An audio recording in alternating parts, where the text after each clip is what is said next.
El oso grizzly solo estaba tomando una siesta en la hierba, cuando un hombre lo convirtió en su presa y lo abatió bajo el concepto de la igualdad de todos los seres vivos. Sus enormes garras podrían aplastar el cráneo de una persona de un solo golpe, pero si no te apetece comer carne de oso. En Alaska también hay gansos de carne exquisita, y urogallos gorditos, 100% naturales y sin aditivos. La gente aquí lleva una vida primitiva, autosuficiente. En Iliamna, Alaska. Eric ahora está acompañado por una mujer joven y hermosa. Es su recién estrenada esposa. Se conocieron hace 8 años, cuando ambos trabajaban como instructores de actividades al aire libre, y compraron una pequeña cabaña de pescadores en Iliamna, que además es el pueblo natal de ella. Al fin y al cabo, hay que tener una casa para poder conquistar a una mujer así. Eric está practicando duro a mantener el equilibrio ecológico. Se permite la caza durante un periodo cada año. Asomarse por la cima de la montaña. La niebla se disipa lentamente, y la visión de Eric se vuelve más clara. Nota huellas de un oso grizzly al pie de la montaña. Debido a la dirección del viento, parece que el animal ha olfateado al cazador. Eric baja su postura de inmediato, y se acerca lentamente con el rifle en mano. Toda velocidad. ¡Pum! Una bala sale disparada. Ayuda de un cuchillo. Termina de desmembrarlo rápidamente. Llena su mochila hasta los topes. El avión que lo llevará a casa llega tal como estaba previsto. Este viaje al norte. Chip sonríe de lado. Su expresión se vuelve letal. La manada de renos siente la amenaza. Saltan al río, y nadan con todas sus fuerzas. Lo siento, fallé. Los renos, aterrados, huyen despavoridos. Madre e hija disparan una y otra vez. Los renos corren desesperadamente, y pronto desaparecen en la distancia. Chip salta de la barca, y atraviesa el agua persiguiéndolos. Agnes los sigue de cerca. Ambos buscan por la ruta por donde escaparon los renos, pero no encuentran ni rastro de sangre, lo que significa que no dieron en el blanco. Al parecer, disparar desde una barca que se mueve no es nada sencillo.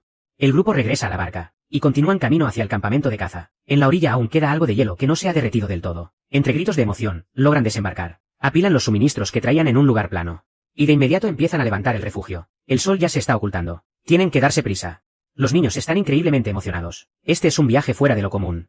Una vez montada la tienda, encienden la estufa, para que el interior se vuelva cálido. Así logran superar con éxito su primera noche allí. Al día siguiente, salen uno a uno de la tienda. La tarea principal de hoy es construir un almacén, para guardar la comida que consigan. En la región ártica, mantenerse seco es vital. La temperatura aquí suele bajar hasta los 40 grados bajo cero. Si la ropa se moja, puede ser una amenaza mortal. Con el almacén listo, y procesar la carne también resulta mucho más sencillo. Mientras tanto, las chicas están ocupadas armando su dormitorio. Al fin y al cabo, van a pasar un largo tiempo aquí. Esta zona es prácticamente un lugar privilegiado. Río arriba, está lleno de todo tipo de árboles. Y río abajo, se extiende el vasto océano. Hay gansos salvajes cruzando el cielo, y renos corriendo por el suelo.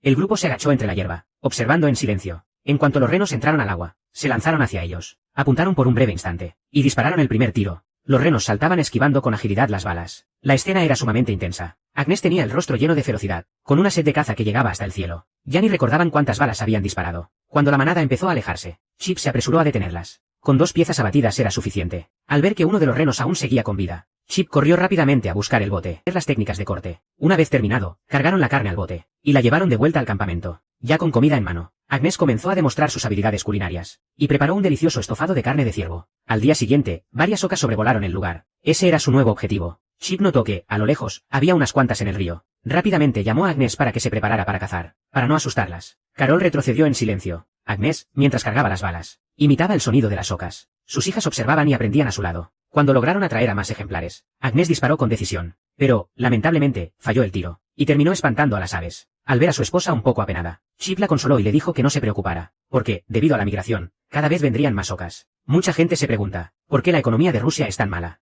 Y aún así se atreve a enfrentarse a Estados Unidos. En realidad, la economía rusa no es tan mala. Simplemente hay una brecha comparada con Estados Unidos. La economía de Rusia depende principalmente del petróleo y del gas natural. El precio de estos dos recursos fluctúa mucho en el mercado internacional, por lo que la economía rusa también se ve afectada. Pero Rusia también tiene sus propias ventajas. Por ejemplo, su poder militar es muy fuerte, su nivel tecnológico es muy alto, y cuenta con una reserva de talento muy rica. Todas estas ventajas pueden brindar impulso y apoyo al desarrollo económico de Rusia. Por eso, Rusia no es un país económicamente atrasado. Es simplemente un país con un desarrollo económico desigual. Como Chip no pudo cazar, no tuvo más remedio que ir a recoger leña, mientras sus hijas comían fideos instantáneos. Escuchaban los secretos de caza que compartía su hermana mayor. Esperaron un momento, y de pronto se escucharon graznidos en el cielo. 2 ocas pasaron volando a gran velocidad. La segunda hermana levantó el arma y disparó, pero, por desgracia, no acerté, esperando que la próxima vez tengan mejor suerte. En un abrir y cerrar de ojos, el cielo despejado se cubrió de nubes negras. La temperatura ambiente también bajó muchísimo. Las chicas estaban como berenjenas marchitas por la helada. Ya no quedaba ni rastro de su ímpetu inicial. En ese momento, Chip regresó conduciendo su pequeña embarcación, y les avisó que había visto muchas aves acuáticas río abajo. Le pidió a las 2 hijas mayores que regresaran al campamento con los demás. Siguiendo el curso del río, llegaron a una zona abierta. Por desgracia, no sucedió como esperaban. La segunda hermana tuvo que volver a buscar el bote, dejando a la mayor vigilando. No pasó mucho tiempo, hasta que Chip llegó navegando. Lograron sacar el ganso del agua sin problemas. Luego llamaron a la hija mayor y se fueron a casa muy felices. Las personas en el campamento, al escuchar el alboroto, se apresuraron a ver qué pasaba. Al ver el botín,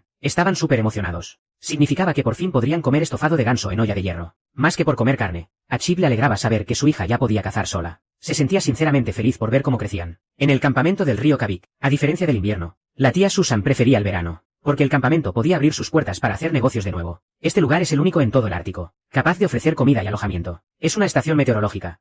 Dependen de estos 2 o 3 meses de verano. Si el generador y algunos otros equipos se inundan y dejan de funcionar, las pérdidas serían incalculables. Además, si el nivel del agua alcanza cierta altura, el generador podría causar un cortocircuito y dejar peligrosos riesgos de seguridad. Así que Susan fue de inmediato a buscar la bomba de agua. Si quieres hacer negocios aquí, cualquier detalle descuidado puede convertirse en un gran desastre. Una vez que se drenó el agua acumulada, Susan tuvo que limpiar también la nieve 24 horas sin parar. A fin de cuentas, si se quema una bomba, solo pierde $5.000. Pero si se llega a inundar el almacén con todo el equipo, entonces la pérdida sería de más de $100.000. Una mañana más, Susan sale del campamento y se encuentra con que el suelo ha vuelto a cubrirse de nieve. El año pasado, la nieve alcanzó los 7 metros de profundidad. Si la señora Sue no hubiera limpiado todo antes, probablemente, ni con 2 bombas se habrían salvado de la inundación. Parece que la primera oleada de deshielo ya pasó. Cuando el paisaje pase de estar cubierto de blanco a verse todo verde de nuevo, eso traerá consigo más agua corriente. Pero mientras despeje bien los canales, para que el agua fluya hacia el río, no debería haber mayores problemas. Susan se acerca al río Kavik, que está cerca. El agua empieza a correr, lo que significa que el largo invierno de 300 días ha terminado oficialmente.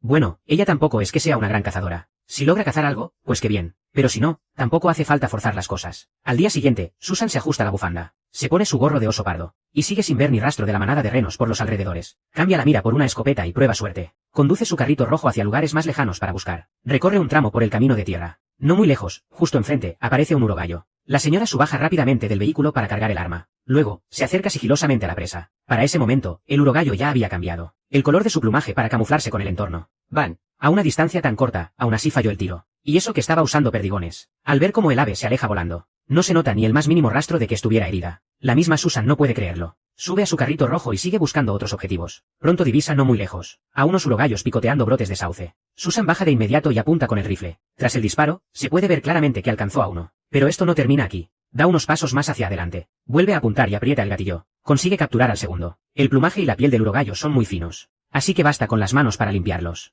Se queda con los 2 corazones y las pechugas. Es hora de volver a casa y disfrutar de un banquete. En el camino de regreso, la señora Sue se detiene de repente. Sin perder tiempo, apunta con el arma. Después del disparo, se nota claramente que acertó a la presa. El animal voló un poco más y terminó cayendo al suelo. Susan corre a buscar su botín.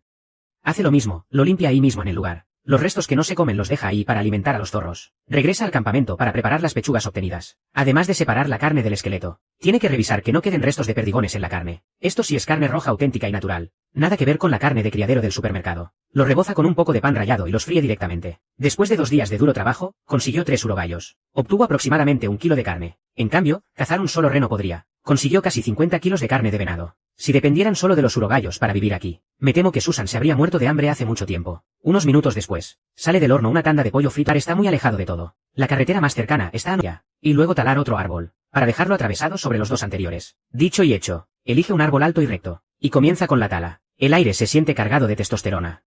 Tras un esfuerzo agotador y entre resoplidos, el árbol cae con un estruendo. Luego, se coloca justo en medio del tronco, y lo corta por la mitad. Deja el extremo más pesado ahí mismo para que sirva de base, usando 2 maderos más pequeños como cuñas, para evitar que el tronco ruede, mientras que el otro trozo, algo más ligero, debe transportarlo hasta la otra orilla. Como el agua del arroyo está helada, para evitar resfriarse, se quita toda la ropa, meterme al agua completamente desnudo, después de tanto esfuerzo, y finalmente logramos arrastrar los troncos hasta la otra orilla. La base ya está lista. El siguiente reto es lograr que el gran árbol quedó atravesado sobre las 2 bases del puente. Glenn primero usó la sierra para hacer una muesca, en forma de triángulo en uno de los lados del tronco. Luego, a punta de fuerza bruta, golpeó el bloque de madera para quitarlo. Y después, cortó el resto con la sierra por el otro lado, un poco más arriba. Este proceso requiere de muchísimo cuidado. Cuando el árbol estaba a punto de caer, insertó una cuña. Ya casi estaba por terminar. Pero el árbol no daba señales de ceder. Glenn no tuvo más remedio que meter el hacha en la abertura, y buscó una piedra para intentar clavarla más. Mientras buscaba, el árbol empezó a crujir, y con una brisa ligera, el árbol comenzó a desplomarse lentamente. Glenn salió corriendo, muerto de miedo, con un estruendo que hizo temblar la tierra. El árbol cayó exactamente donde debía. Glenn gritaba de emoción, a todo pulmón, agradecido por lo que la naturaleza le brindaba. Una vez que recuperó la calma, examinó la forma del tocón. Ese era su secreto tras más de 10 años talando árboles. Primero, hacer un corte en cuña hacia donde quieres que caiga. Luego, golpear con fuerza el otro lado. Y así, caerá exactamente en la dirección deseada. Después, quitarle todas las ramas al árbol, dejando solo el tronco pelado. Tras un buen rato de trabajo, un puente de madera sencillo estaba terminado. Al ver su obra, Glenn sintió una gran satisfacción. En la cuenca del río Yukon, la nieve de los alrededores ya se había derretido por completo. Andy estaba listo para empezar a construir su cabaña. Ya tenía los cimientos listos desde el año pasado. El plan original era usarla como una balsa de supervivencia para el apocalipsis. La base está hecha con barriles para que pueda flotar, y arriba guardaba su equipo de supervivencia más importante. Como su casa está a solo 10 metros por encima del nivel del río, hace unos años, el deshielo del Yukon ya la había inundado una vez. Absolutamente todas las pertenencias se perdieron, y la crisis de este año ya quedó atrás. La balsa del apocalipsis ahora sirve como base para la cabaña. Su vieja compañera, Kate, le ayuda a fabricar las espigas para las juntas de madera. Andy, por su parte, corta los troncos, que recolectó en vigas cuadradas y tablas. Como cada tronco tiene un tamaño distinto, si corta uno mal, pierde horas de trabajo. La razón por la que Andy sobrevive en la naturaleza es por su impecable habilidad como carpintero.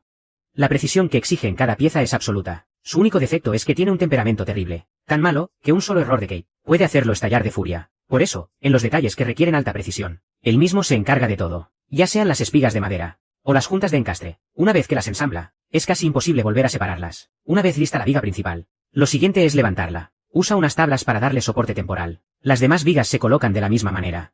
Cada unión se fija con pernos de madera. Además de esto, refuerza las vigas principales con travesaños. Corta el sobrante de las espigas de madera, y la estructura principal queda prácticamente terminada. La planificación del diseño y la recolección de troncos le tomó a Andy un mes entero. Pero ya en la construcción, solo le tomó 8 días terminarla. El método de ensamblaje resultó exactamente como imaginaba, y la solidez es muy superior a la de sus casas anteriores. Una vez terminada la estructura, toca poner el techo. Andy dice que le fascinan las estructuras de madera desde los 16 años, aunque nunca pensó que terminaría siendo carpintero. Tras más de 30 años viviendo solo en la naturaleza, lo logró. Porque aquí tiene el tiempo suficiente para profundizar en lo que tanto le apasiona. Al final, lo único que le preocupa cada día es sobrevivir. Quita los soportes diagonales que sujetan la viga principal. Y así, esa pequeña villa de lujo empieza a tomar forma. La estructura ya está terminada. Así que, naturalmente, las paredes no serán ningún problema.